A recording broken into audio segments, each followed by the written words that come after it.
Today on Hey Heart 143, I have Stefni Valencia. She is such an inspiring woman. She's a multidisciplinary artist. She not only sings, she's a composer, an actress, events and radio host. She's a teacher of aerial arts. She also teaches meditation. And Stefni is going to speak with us today about a lot of the speaking arrangements that she does for young women. Our conversation is centered around confidence, the importance of confidence in yourself and using that confidence to not lose yourself and empower yourself. This is Hey Heart 143 with Natalie Tavidian. 143 means I love you. Together we're learning to love ourselves and stay in love no matter what life throws at us. We are constantly evolving, changing, growing emotionally, spiritually, and physically. And we have to remember to check in with our own heart as we're propelled forward. When you love your own heart, you heal better, you do better, and you live a more fulfilled life.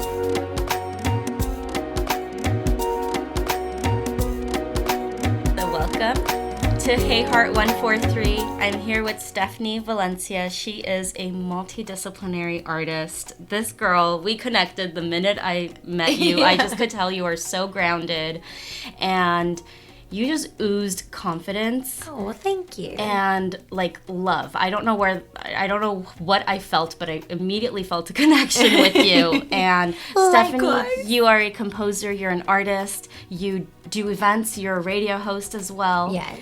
And what I really love about you is that we were just talking before I pushed record is your whole family is involved in philanthropy, including you. Yeah. And you do a lot of speaking arrangements with young women. So yes. I want to talk about that. Of course, yeah. Being an artist, the one thing that I've had the advantage of is you get to practice speaking in front of large audiences.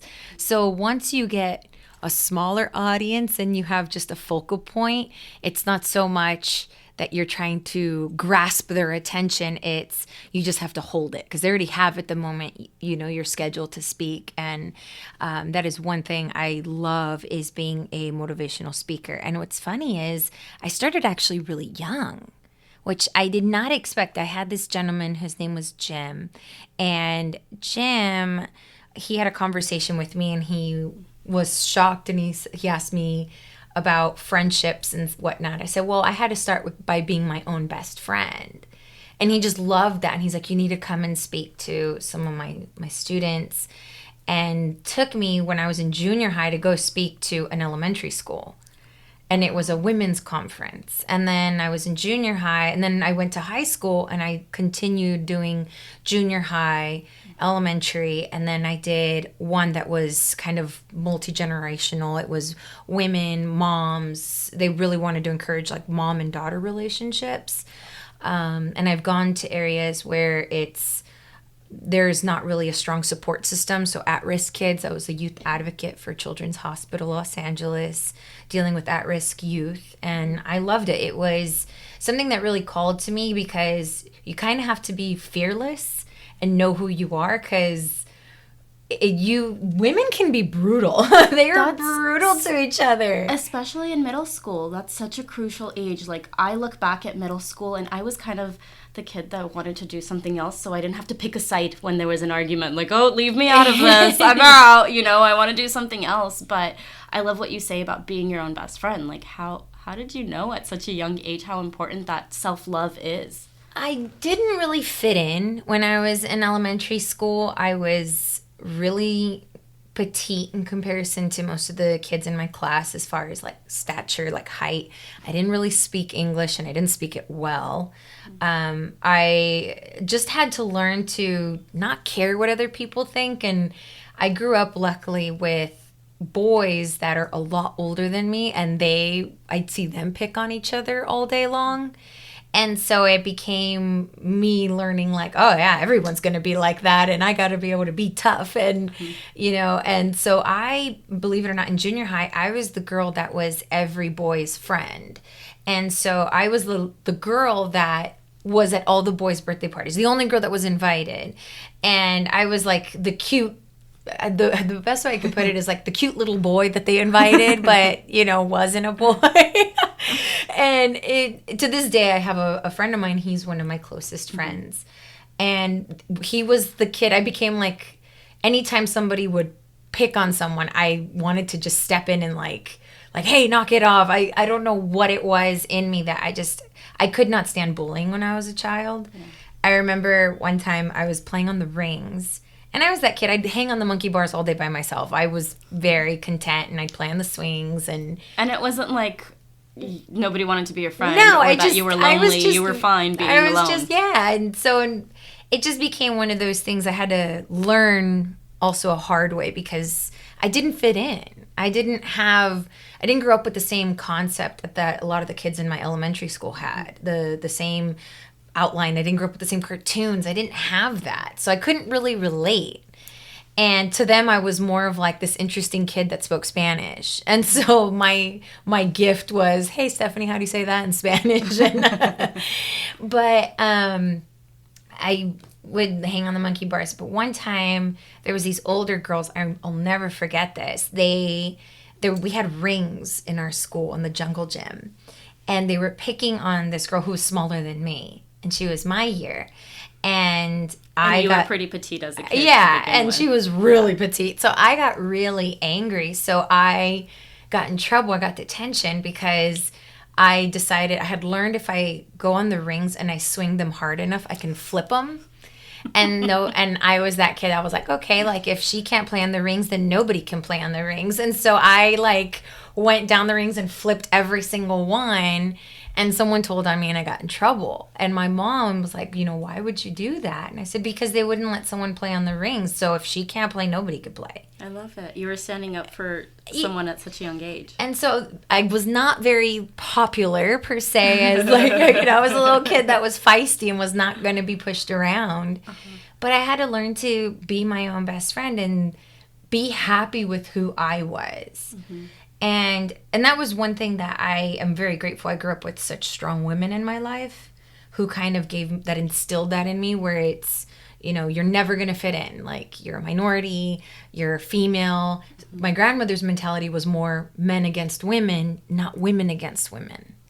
So I learned women were, I don't want to say they had this harshness amongst each other, this competitiveness, which men didn't have as much. Mm-hmm.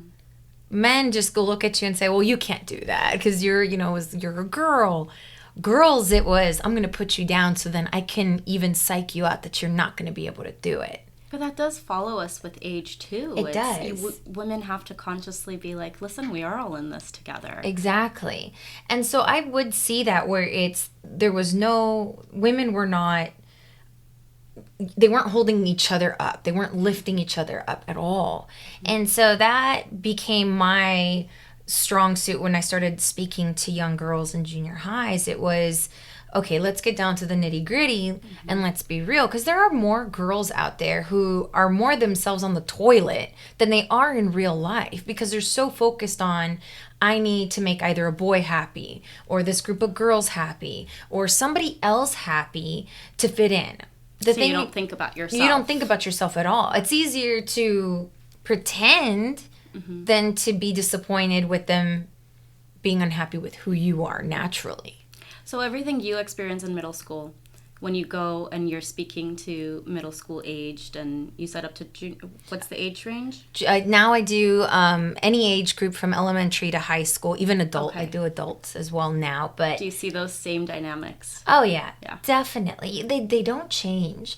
And the most common thing of what I ended up learning as I was doing a lot of these speaking engagements, it had to do with, aside from women not respecting other women, they didn't respect themselves.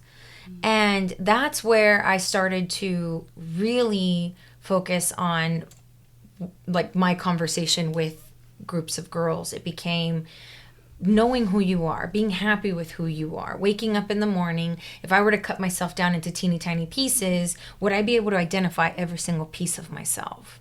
And that's where it came down. It's doing things for yourself and reminding young girls what's something that makes you happy.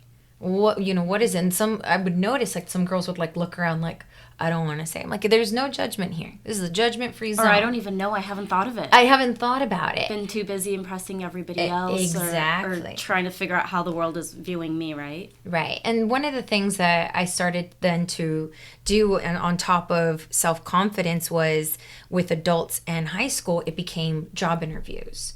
Okay. Where walking into a conversation and having the confidence to walk into a room and introduce yourself without any hesitation, which I didn't realize how many people it's so intimidating to just introduce yourself. Really? I did not even realize it until I started to I did this this like practice where it's like, let's introduce ourselves, it's just walk in, introduce yourself to me. And I told them, I said, we started off with write something on a piece of paper and tell me like what's your hidden talent. If you don't have a hidden talent, tell me something fun about you, or if it's something you like, and just to start a conversation with me. So I just stood there and I had them come up to me and I said, okay, you ready? And it was, okay, come forward. And these are adults. These are adults and even young girls, like high schoolers. And they would walk in and it was like this hesitant like walk, like and I was like, okay, start over. But you're not going to ask them something I'm not asking you anything. You should know yourself. Yeah. And so I told them, I said, okay, let's start over. And it was introduce yourself. Be confident. You are your own salesperson of yourself, of your talent, of what you're going to tell me. If you have doubts of yourself and you start questioning anything, I'm going to pick up on that as a person. And same thing with men. Many times women, they put themselves down more than an actual man does. And I do see that. I tell women this all the time. I said, I could tell you I look adorable in sweats. Like, oh my goodness, you should see me in a pair of sweats. And I said, and I guarantee I'm going to walk in here and going to be like, oh my gosh, you look so cute in those sweats, because I'm exuding this confidence that I feel good. And I said, if a boy tells you you look really pretty today and you start telling him, oh God, no, I look fat, I look ugly, oh my gosh, I look horrible. We don't accept compliments. Yeah, we don't accept compliments. He's going to then be like, oh yeah, you kind of do look a little I bloated. believe that. Oh yeah, you start selling. He's not going to notice the pimple on your nose until you start saying, "Oh my God, there's this big thing on my nose," because he wasn't. Don't look at me. Yeah, don't look at me. It becomes this. You become your own block. And that was the thing with confidence. I've learned it's teaching girls to be so confident that it doesn't matter what their baggage is. It doesn't matter what's going on. It has to do with in the moment, right now, right here, right now. Who are you? Yeah, who are you? And being true to that person. And I would tell them, I said, could you honestly say you're the same person you are when you hit the toilet as you are when you hit the street, hit the store, hit the mall? Are you the same person? Or do you completely change? Does the mask come on and off in different situations? Exactly. Talk about how that self-confidence leads to surrounding yourself with good people and a good influence, because that's really huge, especially in young women who are choosing friends, and these are going to be lifelong friends, and you can't pick someone who's going to put you down. How does that go kind of hand in hand with your own social circle? I feel that in any situation, I can honestly say I've had people who I don't consider necessarily a friend, and you get that vibe. You start to pick up on who's just using you, and who is really just telling you something just because they want to get close to you in some shape or form, but they genuinely don't feel that way. I think it goes back to knowing who you are and respecting yourself. When you're so confident, people pick up on that energy, and they want to surround themselves around that energy. It's like this vibration that happens. And the moment you have that, it's easier to converse with another person, because then you don't feel like there's a block. There's something in between you two. If you know who you are, you're confident, you're more relaxed. There's this like relaxed feeling where people then feel relaxed around you and feel comfortable. If you are putting up such a front and it's almost like this protectiveness, then everyone kind of starts to feel protected as well. They start to feel on edge. And you have young girls that I feel like it's like survival of the fittest. I feel like they start to not know who they are. Someone can easily say, oh, I can mold you to be what I need you to be. Not, I love you for who you are. It's for who I need you to be. And they fall into that. And they fall into that. It's no longer you are a person. Now it's, oh no, you're just serving a purpose for somebody else. Not for yourself, for somebody else. And that goes with young girls with their friends or even with the boyfriend. Because I tell young girls, because boys is one of the biggest, you know, or even partners, I should say, is one of the biggest, I think, I don't want to say influences of a person's spirit and their psyche.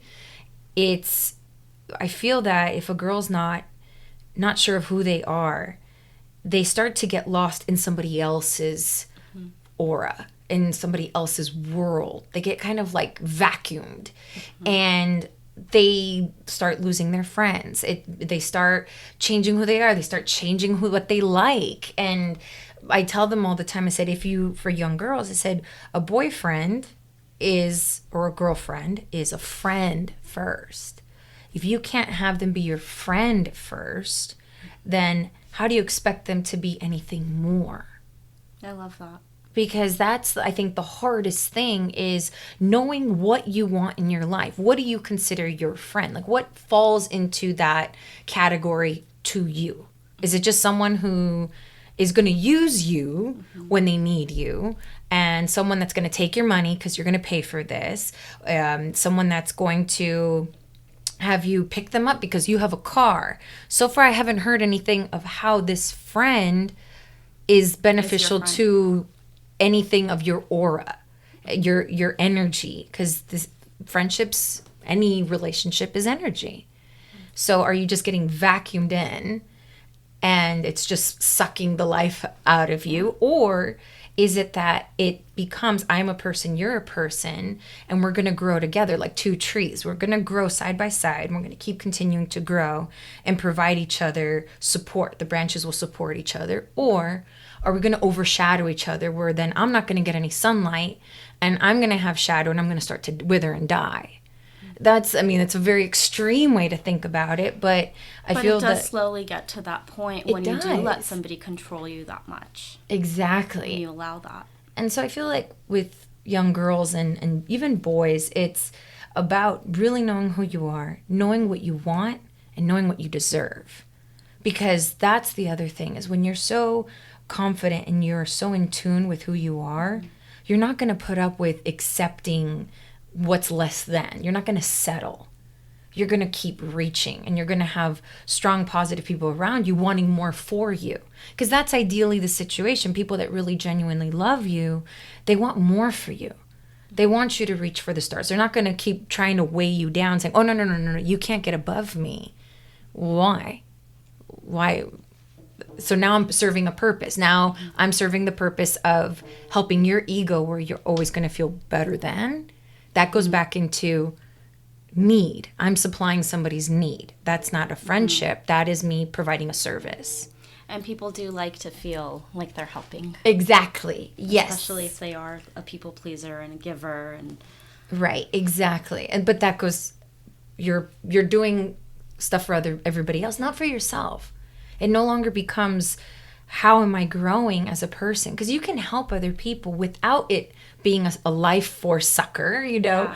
It becomes, I'm helping others because I want them to grow as well. Because if I'm so confident, I'm so happy with who I am, I want others to as well. I think it's so amazing that you are starting to teach women this at such a young age, because these habits follow us forever. And I want you to sort of weigh in on this. Like, have you seen anyone have this aha moment? Like, you're right, I'm not authentic to myself. Or I have adults writing to me after I started this podcast, because I started all this after a really heartbreaking life plot twist is what I call it.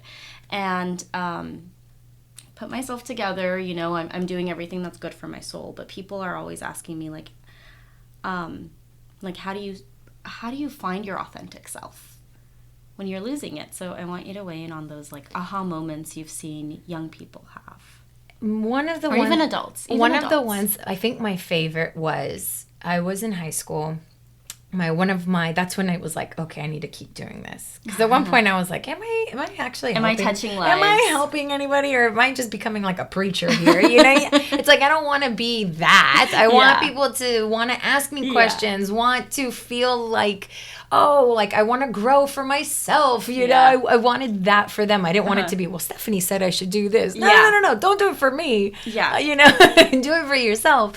I was at a speaking engagement for a women's conference, and it was for junior high going into high school. Mm-hmm. So it was like right before they were going to graduate. And I had a conversation with them about the specific school I was at had a really high pregnancy rate. Okay. And so it was discussing with them about self-esteem, pressure, when they find that significant other. Know before you're in a relationship who you are, what you want, what's too much. Respect yourself, and someone will respect you. The moment you start allowing and giving excuses, that's when you kind of start opening the floodgates. And so I was bringing up, I said, it'd be one thing if you wear blue because you love blue. But if you change your entire wardrobe to blue because, let's say you have a boyfriend who says, well, my favorite color is blue. Mm-hmm. And you're constantly just wearing blue to please this person. But let's say, realistically, your favorite color is pink or red. And you realize your entire wardrobe changed for this one person. Well, what happens when he's gone? You're stuck with a bunch of blue clothing. And I went into saying, if you were to close your eyes and be walking into a world, just into like your own Wonderland, like an Alice in Wonderland world, and you could envision yourself the most beautiful, like, oh my gosh, I'm in my best version of myself. So you walk in there. I want you to tell me like what you see. Do you see your hair being longer? Do you see yourself being skinnier? Do you see yourself wearing heels, tennis shoes, flip-flops? Like, what is your Wonderland world? And I had them close their eyes. I did an exercise. And I said, how many of you looked exactly the same? Like, were yourself walking into this Wonderland? And how many of you looked like a completely different person? And quite a few people raised their hand that they looked like a different person. I said, okay, we need to get down to like that. Like the majority? No, it was not the majority, okay. Which was shocking. Okay. And I said, okay, when I had some of them share, and one girl was like, I envisioned myself with short hair, and I felt like, I had this, and I was wearing this kind. I was like, do you own that? Do you have anything that's like this? And she was like, no. I said, well, I'm not going to ask you why. If you want, you could talk to me in person. Well, it was a teacher. And she ended up coming up to me afterwards, like not afterwards, like later on, she found my contact information, was like, I need to speak with this girl that came and spoke. And so Jim, the guy that was hooking me up with all these speaking engagements, he's like, by the way, I'm going to give your number if it's okay. And I said, sure. And it was a teacher. She's like, I just need to let you know, after your exercise and after your talk, I went home and I broke up with my boyfriend. And I was like, oh, I hope it was for yourself and not for me. And she's like, it took a freaking high schooler to come and open my eyes for me to realize that I have been living a sham of a relationship. Like, I was doing everything not for myself. I purposely was making myself look a certain way. And she's like, I dyed my hair blonde. I did this. I did that. She was telling me all these things. All for him. And she's like, when I walked into that Wonderland, I looked like how I used to look before we got together. And then it hit her. She was like, oh my gosh, all my clothes is like stuff he likes on other women. Mm-hmm. And it hit her. And she was like, I did not even think that I was not getting dressed every day for myself or picking out an outfit because I actually liked it. I was picking it out because I needed to look sexy when I walked out the door to see him. Mm-hmm. And it was one of those things I was like, oh, and I said, I'm so sorry. And she's like, no, I just needed to thank you. I needed to tell you I broke up with my boyfriend. I was like, okay, thank you. That's a huge life change. That is a huge life change. And so that was for me like my aha moment of hearing that sometimes you may not hit everybody's heart. Not everybody's going to relate to the talk. If you even touch one person that can kind of relate, that might be the one person's life you change today. And that is like my biggest thing as being a motivational speaker. It's my way is not the right way.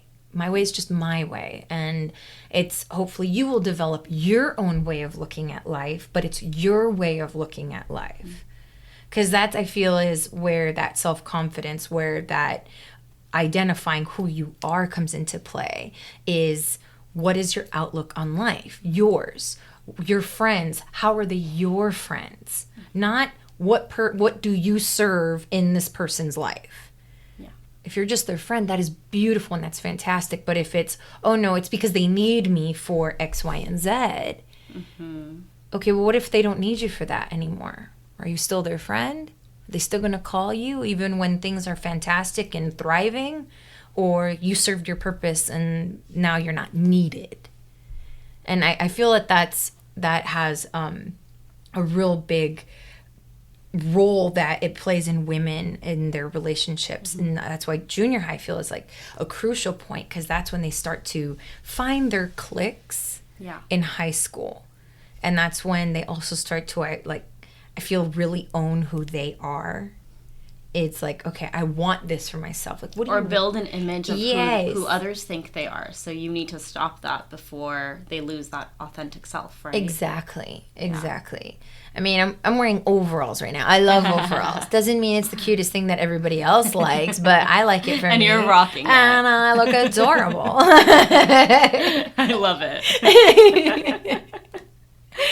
But it's not because it's in right now or other people are doing it. It's who you are. I've been wearing overalls. I think I own like 8 pairs of overalls that I wear on a regular basis, and I've worn the same outfit since I was 2. You're like, this is who I am. That's who I am. I can't help it. But it's. I think it's just one of those things. It's really for all women out there. I think it's know what you want in life. And strive for that. Stop living for other people. Start living for yourself, because you're your own block. 10 years from now, if you have a conversation with yourself and you're exactly in the same place you are right now, that conversation you're having with your 10-year-old self, if it's in exactly the same place, will you be happy? Or are you going to be disappointed that 10 years from now you're the same person? Like, oh, this is it. This is the same place I'm going to be at. These are the same friends I'm going to have. That's what's scary. What's scary is, are you okay with being at the same place today, a year from now, or 2 years from now, or? But I think that's the one thing. It's for everybody out there. It's really live your life for yourself. Stop focusing on living for everyone else, because if you keep doing that, 10 years from now, you're going to be disappointed, because it's going to be, I made these choices. I don't even know why. Like, that happens. And everybody's done it. Everybody's done it. I'm, like, guilty of it. I had at one point, I was living for my family and their expectations and what was going to make them happy and proud to say, oh, Stephanie's doing X, Y, and Z. But instead, now I look at it, it's like, crap, I wasted time. How did you realize that you were doing that? Because I feel like those moments of our lives are so gradual. I've been there too, and then you don't realize it until it's too late. Until you start feeling like, holy crap, I think I lost myself. Who am I? Yeah. For me, it was, I went through depression, and I realized I was unhappy. I was so unhappy, and I felt like I was like a bomb that was slowly ticking, and I finally just exploded one day, and I was like, I've had it. That was my aha moment. It was like I had it. I knew I was miserable, but I was like, I gotta suck it up. I gotta suck it up. And that's not your personality. That's not who you are. No. You're not low. No, I'm not. And so that was the big one for me, is I exploded, and then it was like, this doesn't make me happy. I started just cutting the fat in my life, which is like, what don't I need? I don't need this. I don't need this. I don't need this. Because someone had told me this, and it was probably one of the most beautiful things I've ever heard. It was, in life, really, it's your health and happiness and love. Those are the 3 things. Whether you're getting love from your family, friends, or even just like yourself. Your puppy, something, you're feeling love. Love is important because it reminds you of how important you are and how valuable you are. and you are worthy of love. And it's good to be reminded that you're worthy of love, is to surround yourself with people that actually love who you are. They love you. So love. And then it was happiness. You know, they're like, money can't buy happiness. And they say, I know it sounds cliche, but it's true, because happiness is memories. Happiness is things that you can't buy, because happiness will live through lifetimes. If you are living a happy life, you will be, nothing's going to break you. It's almost like you're so in tune with the universe, nothing's going to be able to penetrate that happiness bubble that you're in. There's something so powerful about that, because when you're in a place and you're so happy and you spill coffee on yourself in the car, you're like, oh well. It happens. Your toothpaste, you get toothpaste on your shirt. You let it go. I'll just change before I run out the door. Yeah, there is something magical about happiness. Mm-hmm. And then it was, you know, when they said, like, it's about, and then health, and I was like, health, they're like, well, they're like, you can have this, that, and the other. They said, but your health, in the end, if you're healthy in spirit, mind, and soul, and physically, there's nothing like it, because you're taking care of you. You're still getting back to taking care of yourself. Mm-hmm. And I never thought about it like that, because I never thought like, oh, health means like, oh, you got to eat your veggies and you got to do this. You know, it was being healthy spiritually, mindfully, in your heart. Everything needs to be healthy, because then you thrive. Then you're really happy, because everything feels good. That, again, it goes back to, it's like, oh, like, I'm not going to lie to you. There are times I walk into a door because I'm not paying attention and it doesn't hurt. And I will say, I'm like, oh, it's because I'm really happy today. But yeah. But health was a big one. I never thought was an important thing. I'll be real. I feel like you don't think of that until you get an injury or something happens to you physically or even emotionally when you get to a low point. Yeah, people go through severe depression when they realize they have something going on internally. And so someone was like, your health is everything, because in the end you can have all the money in the world, but if you don't have your health, you won't be able to enjoy anything. And it was like, oh, never had I considered it to be an important thing until I had this gentleman who was like, health is everything. I was like, health? I was like, you mean, you know? And he was like, no. He goes, you can have every wealth in the world. He says, but your health, he goes, you won't be able to enjoy it if you're healthy. If you're not healthy, he said, but he's like, when you're healthy, you can do anything. You feel unstoppable. And I was like, oh, that's beautiful. And he's like, even if it's spiritually, being healthy spiritually, because when you're not, that's when people start suffering from depression. That's your mind. When your heart, when you're feeling you feel anger, you feel rage, you feel envy, that's in your heart. And that's when your heart is unhealthy, because something is wrong. That's when you have people that have been, they call it when you're damaged, or when you're like so beaten and scarred. Your heart's unhealthy. You have healing to do. And got to get back to my heart being healthy, because then I can't love somebody else, because I'm going to not trust them for whatever reason. Project your own fears onto that other that person. Happens. Yeah. That happens. How many times do you hear girls, they'll start comparing to like past relationships because they can't rebound. They can't get past it. Well, this happened to me. It's like, we haven't moved forward. We haven't healed. Yeah. Because you can't move forward without healing what's going on.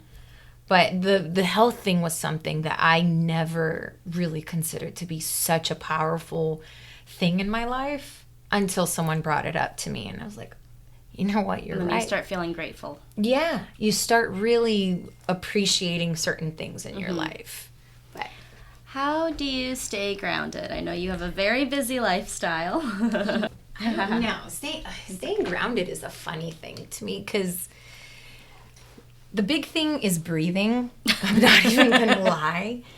Well, because you meditate. I meditate. But breathing is a big one in respect to how many times do you actually like, and you'll only do this when you're so stressed out, you almost like have to take a beat, and you'll see women or men, they're like they almost like struggle, like they had to remind themselves to breathe. Yeah. And it's like, did you just forget that you had to breathe? But I feel it's I've been doing that a lot lately. where I realize I'm not breathing. You're not.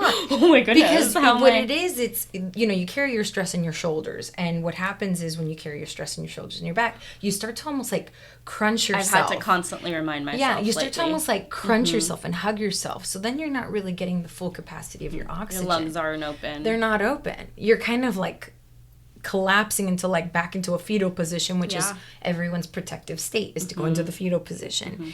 And so I feel that many times people don't slow down, especially here in the States. We have fast food. Even Starbucks is now a drive-through. I'm sorry. When did drinking a cup of coffee become such a like task? I have cousins from abroad, and this is what I learned from them, is to sit down and have a cup of coffee. Have a cup of coffee. We're so grab and go. It was the most incredible lesson I had ever learned from like a family member, is no, let's sit down and have a cup of coffee for 20 minutes. Just 20 minutes. Let's sit down, take in the view, and have a cup of coffee. Yeah. And I was like, wait, what? No, we have places to be. We gotta go. Yeah, we gotta go. We gotta do things, And that is the one thing is that I have learned is I love to sit down in a place, and I people watch. I love people watching. I don't know why. So if you see me, and I'm not being a creeper, I promise. But you're just taking it in. You're being present. Yeah, I really, and that's another thing is living in the moment. I really try to. I'm not the type of person. Like the only thing I hate about social media, I mean, one, it's a necessity, is that there's so many people that just live on it. Literally, their life is through their phone. Constantly right here. It's constantly right here. How many times do you go to a concert and people are just living on their social media? It's like, did you actually enjoy the concert, or did you only look at? You attended a concert to look at it through the screen of your phone. Yeah. And I could have done that on the television, and it's a way nicer screen. But what I've learned is to really take in the moment. But I've learned to take a breath, take a beat, and slow down. And that's really hard for me, being such a fiery personality and I'm always on the go. Yeah. Slowing down's a big one for me. So I do take my moments where it's like, okay, I need me time. Whether it's me taking a bath. I love taking a salt bath and just decompressing and meditating. I love to go outside and just sit outside under a moonlight and just really take in the moment, the crickets, the stars, and I'll look at a bird. Even now, it's like to look at like, oh, look at that bird, looks like this, and it's and so unplugging pretty. From social media. Yeah, and I really try to, because again, when you're so much on the go, life's just passing you by. It really is. It's not going to stop for you. It's never going to slow down. No, it's never going to slow down. It's not going to stop. It's not going to rewind. It's going to pass. And so I have learned to really like focus on my breathing. And when I do that, I take a breath and I'll look around me and I'll do it again. And like I said, I do sit down. I'll sit at a coffee house to people watch, but it's really also because I need to take that moment for myself of just seeing what else is around me aside from what do I need to do? What's on next? What's next? What's on my agenda? What's on my phone that tells me I need to do something? And so I do that. Another thing, which I know it sounds really funny, is I'm a person that will sit on the ground or lay on the ground just to like feel myself grounded. You just lowered your chair. I lowered my chair because like, wait, before I start, I need to be I need to feel like I'm on the ground, because otherwise I start to feel like I'm floating. I've heard that a lot and from I start others. to fidget. I start to fidget because I almost feel like this, like I don't know where I'm at right now.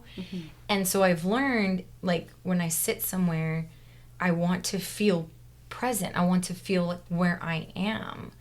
So whatever it is, some people it's, they just want to sit on the grass. Sit on the grass.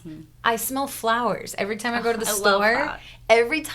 store, I literally, not an exaggeration, will smell the flowers at the store. You literally stop and smell the roses. I stop and smell the roses, okay? Like, I may not buy all the roses, but I will stop and smell them. My guy thinks it's the funniest thing because I'm like, I need to smell the roses. And he's like, okay.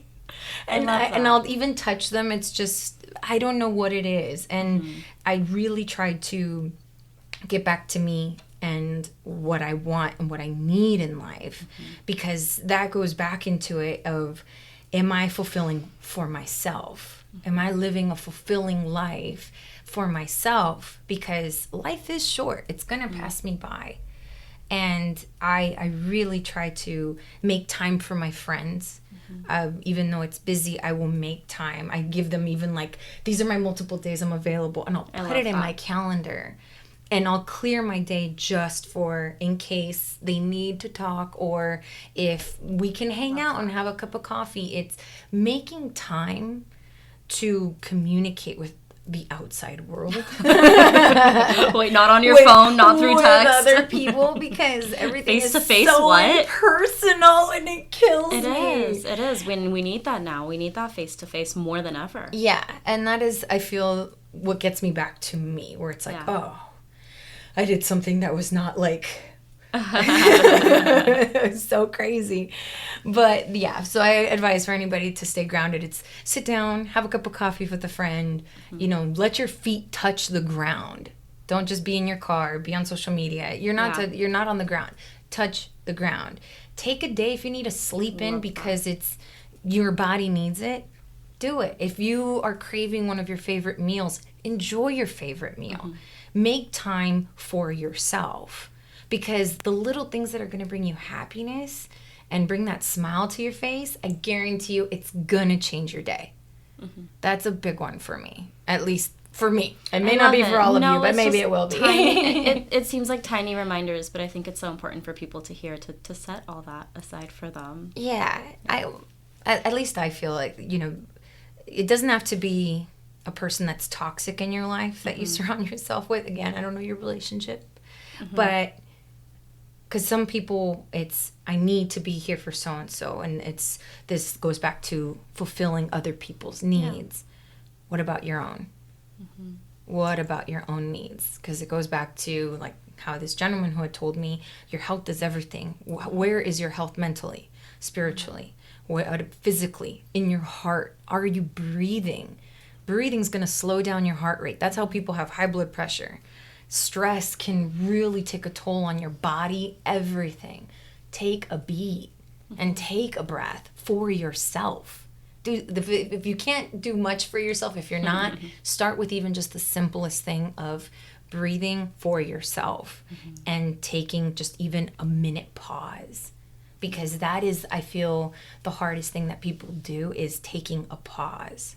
Really, all you need is a minute. That's all you need. I used to work a very high pace, deadlines, journalism, and I used to just stop and just look at the ocean. Yeah. Just for a minute, a good minute, and people at work would be like, "We're all stressed out. How are you always so calm?" I'm like, because I set aside these little tiny increments, and I'm so glad you reminded me to go back to that.